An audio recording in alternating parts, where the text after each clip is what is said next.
Hey guys, Scott with Heritage Farms, Texas. Well, here it is. It's Friday afternoon, and after work, and headed off to the farm. You know, we didn't come down last weekend.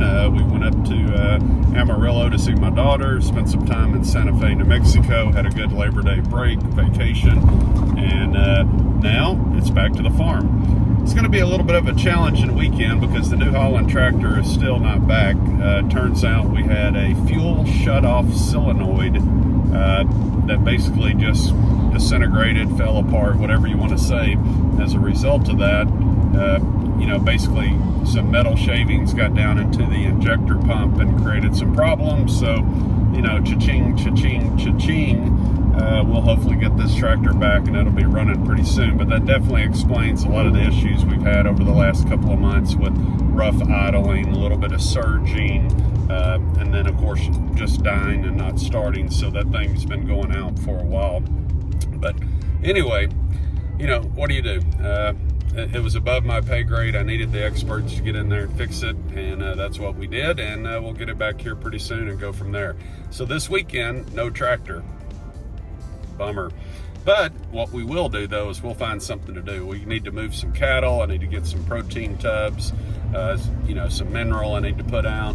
Also, there's a couple of fence rows where I need to trim some trees back that are overhanging 10, 15 feet, you know, basically killing the grass in certain areas. So there is plenty to do even without a tractor. So hope you guys enjoyed the video this weekend. Come along for the ride, and hey, we're gonna make stuff happen. I mean, I can tell that summer is running out and fall is not far away. More to follow.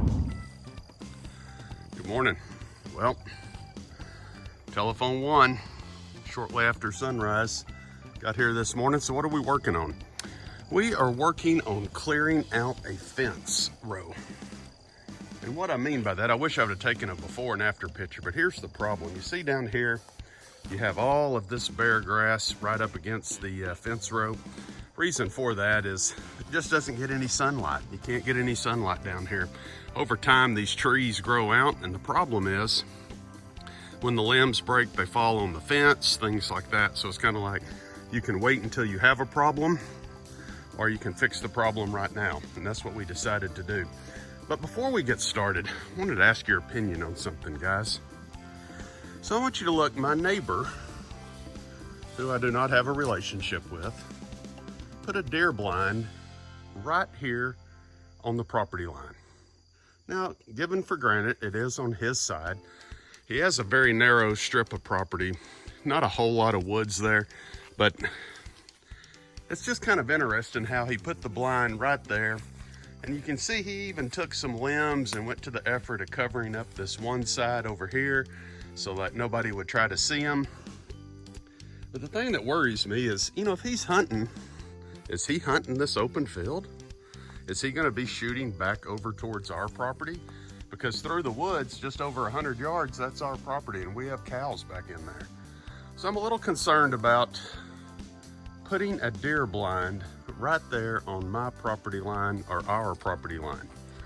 But anyway, I'll talk to him about it if I see him, but I just have some concerns about, you know, what happens if there's a deer standing out in the middle of my field? Is he gonna shoot it? That's back towards the house. That's back towards the barn. That's back towards my cattle. That's concerning. Anyway, we're back on this. So what we're doing today is we're coming through here and we're just trimming the trees off of this fence row. Because once again, you can see that big one right there, how much it's overgrown. Sure wish we'd have got that when it was little, because gravity will take effect. It will crush that fence at some point in time. It's just a given. Plus, you can see underneath it, look where the weeds grow and everything. Plus, we couldn't get a tractor in there to shred. We took out a bunch of these little trees last fall. We need to come back and box blade this. The other thing I'm gonna do is, this fence is not great. It's not bad, but it's not great.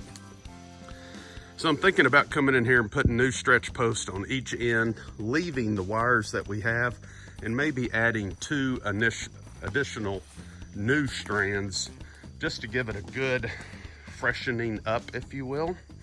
So that's probably on deck in the near future. And let's see what we got. But yeah, I got started this morning. I just went like a madman down through here and cut as much as I can. That's the problem with the pole saw. You start cutting, you can pile up brush quickly. So we went all the way down. So the goal being, get this fence row cleaned up. That way I can get in here, I can easily work on it, try to improve it, make it look a little bit better, and we'll go from there. All right, guys, busy Saturday, more to follow. So of course we don't have my tractor, it's still in the shop. So what we did was we piled the brush into piles. I called in reinforcements, which is Dale. He's coming in here with the Kubota. All you Kubota guys love that. So he's coming in here, he's picking the piles up with the pallet fork. And we got a big brush pile over there that we've been building on. So making easy work of it, trying to work smart. We got a little shade here this morning, trying to stay in the shade, but you can kind of see back this direction the improvement we've already made. And then going this way, we got a few piles and stuff, so more to follow. Hey guys, thought I'd give you an update. It's Saturday afternoon. Thought I'd give you a little feedback on an accident we had a few weeks ago on the fence project. The Kubota took a blow. You can see the bed extender got dented, and then the tailgate got a pretty good whammy to it, and it wouldn't shut and everything else. Because what happened, Dale, my helper, he was getting ready to back the Kubota up, and we had a bottle of acetylene laying in the floorboard of the Kubota, a small bottle laying right there. And it just so happened when he went to back up, it rolled over and hit the accelerator button or pedal. And first thing you know, this thing took off going backwards. And before Dale could get his foot on the brake pedal, it ran into a tree. Hey, there's a saying, S-H-I-T happens. I think that's the saying. And in this case, I think it was. So, you know, I'm not gonna pay $300 for a tailgate or whatever the price is, another $200 for a bed extender and everything else, because let's face it, this is a work vehicle. As you can tell, when I say work vehicle, look what's in here. Pole saw, chainsaw, fence stretch, T-post driver, fence stretcher, all kinds of clips, tying wire, pruning shears, electric fence reels. This thing is gonna work. So it's not gonna be showroom perfect. I don't expect that, but you know, I like stuff to look halfway decent and clean. I don't like for it to look banged up. So I was sitting there and I was thinking, well, what is a cheap solution to do this? And it dawned on me, hey, just go down, get you a pressure treated board. This right here is a 2x8. And basically I cut it, put a ratchet strap on here because the sides were bent out a little bit from the blow. So I put a ratchet strap on here and here, tightened it up and pulled them back in where they're actually straight. Came in here and drilled me some holes all the way through. Used some self-tapping treated screws so they won't rust or anything. Love that little bit. I don't know what you call that, if that's a hex bit or what, but all I know is, man, it will drive them. Put it in here, put a little painter's tape on there. We had some paint left over from the house, good old Sherwin-Williams. And this is what we did. And the paint color is caviar, and I think when it fades out, it'll match just perfect. And there you go. The other thing going on down here a lot, and we're hearing people talk more and more about this, and I think it has a lot to do with all of these high performance side-by-sides, the Polaris Razors and everything going up and down the road 60, 70 miles an hour. So we're hearing rumors that basically highway patrolmen, the county sheriffs, and everybody's going to start cracking down on those because there's so many on the road. And you know, technically they're not street legal. However, up here, this is such a farming community and everything.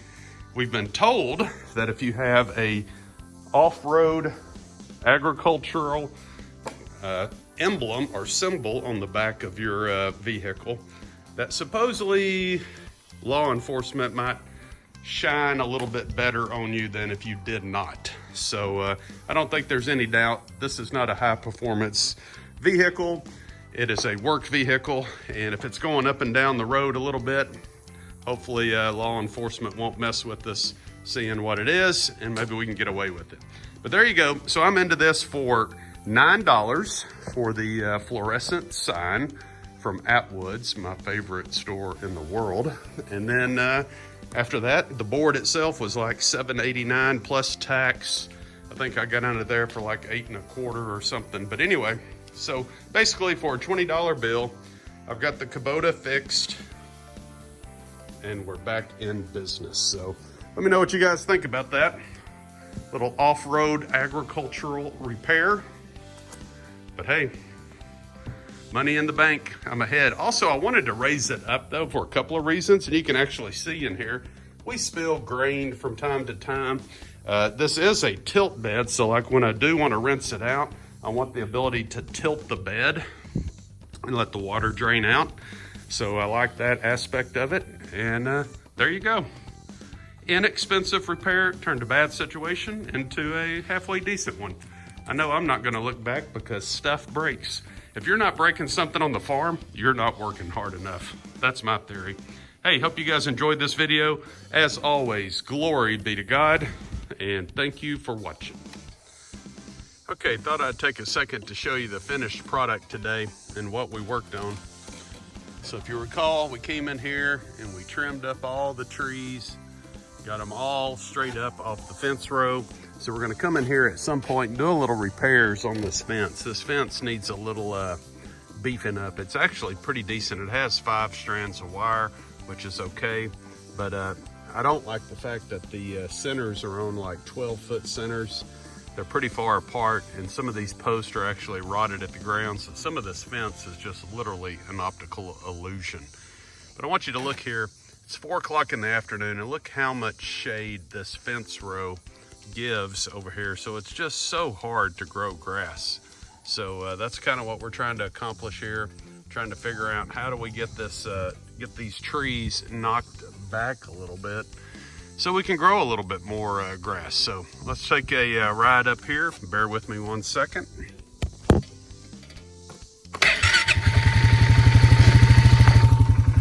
Okay, cruise on up here and just kind of look at what we did today. Once again, my lovely neighbor's deer stand.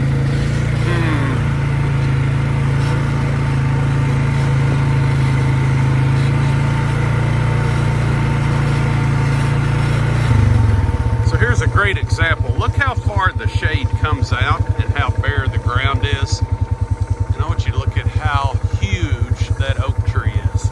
Now, if we would have started pruning on that early on and 10 years ago or something, we could have probably kept that tree back, but now it's just so colossal.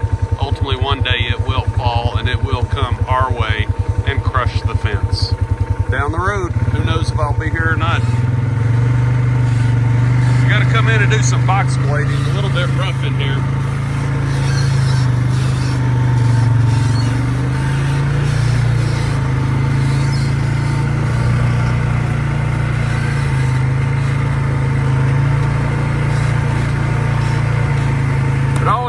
We did a pretty good job today. Really cut it back, really kind of beat it back into shape. Now we can come in here, we can easily access the fence, and we can do a little work and try to get this thing cleaned up. I want you to look at the size of that bird pile we have right there, so we got a little work to do. But we're slowly getting this thing cleaned up, getting it ready to go. Absolutely. More to follow.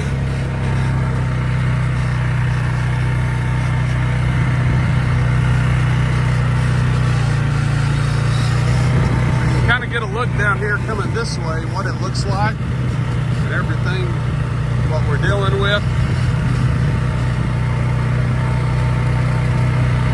I think we did pretty good today, really. At least now I can get the tractor in here underneath these trees and we can shred. Because if you look, grass, weeds. Grass does not like growing over here. So we're trying to get it cleaned up, trying to get it organized, and we'll figure out the best way to go from here. But Anyway, just wanted to give you a recap of the project. This is the Telephone 1 hay meadow, and we're working on the south fence. Okay guys, well, we're back at the pecan orchard Saturday afternoon about 4 o'clock. Here we are. We're trying to make stuff happen. Last weekend we were in New Mexico and I'm so far behind on so many things, but hey, it was worth every minute of it. Really enjoyed last weekend. But now, I gotta pay the piper, man. I gotta get back at it. So what are we doing? We're checking the sprinkler systems. I haven't ran the sprinklers this year because there's been so much rain. What a blessing. But man, it is dry right now. Some of the leaves are starting to turn a little bit yellow. And we're close to harvest, so now is the time that I need to work on this. So I've got my little sprinkler repair kit coming by, and I'm looking right now, I'm just looking to see that every tree has a sprinkler head. I'm looking to see that the hose is connected to the sprinkler. And then we'll come back and do a dry run. Now, see, here's an example. If you look at that sprinkler head, the little tabs are broke off the top. It should look like this, that rotates. But look, see, this one is missing it. So we just take that one off, pop a new one on, and we're good to go. So a lot of this is not hard repairs, but it's just time consuming to ride around, check each one, see where we're at, see what they look like. The problem with these also is they're plastic, so the UV light really bakes them, really makes them brittle. And then of course what happens is somebody bangs into it, who knows, a rabbit eats on it. There's just all kinds of things that can go wrong. There's another one. So, let's see what we got. Bear with me.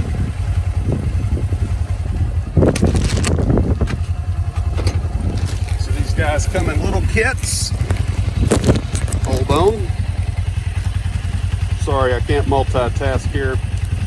Really should probably be using a tripod, but we'll get the job done if you have a little patience. All right, so we're gonna pull that head off. No bueno. We're gonna put the new head on. Verify that the new head spins. And we're off.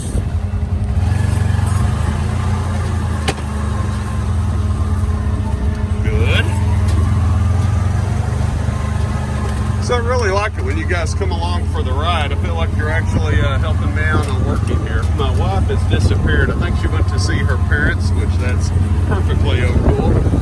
My brother-in-law and sister-in-law, they got a new RV, so she's probably down there checking that out. All right, guys, I think you get the long and short of it. This is what we're doing. So we've done about 20 trees here. We got about 130 to go before sunset. Okay guys, hey, Scott with Heritage Farms, Texas. Let me tell you what, this is really the first time we fired up the sprinkler system in the pecan trees since actually the Texas winter storms and everything, and man, we had a lot of heads that were damaged.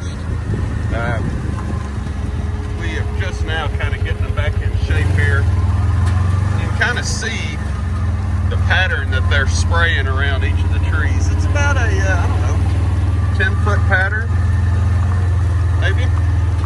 Just about right, covering the tree line, or the drip line of the trees. That's what they say you kind of want to do. So here's a good example where the drip line of the trees comes down. You can kind of see where we're at. Got quite a few pecans on that tree. Go up here and see where we're at. Just trying to make stuff happen today. This particular sprinkler right there is clogged. You can see I put a block of wood there trying to figure out what's going on and how to fix it.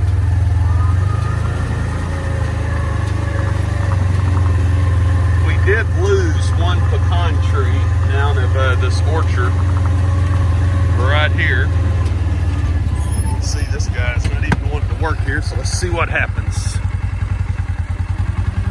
Oh, it's so hard to do this, guys, with one hand and one camera. But anyway, I got to work on that one. We used to have a tree here.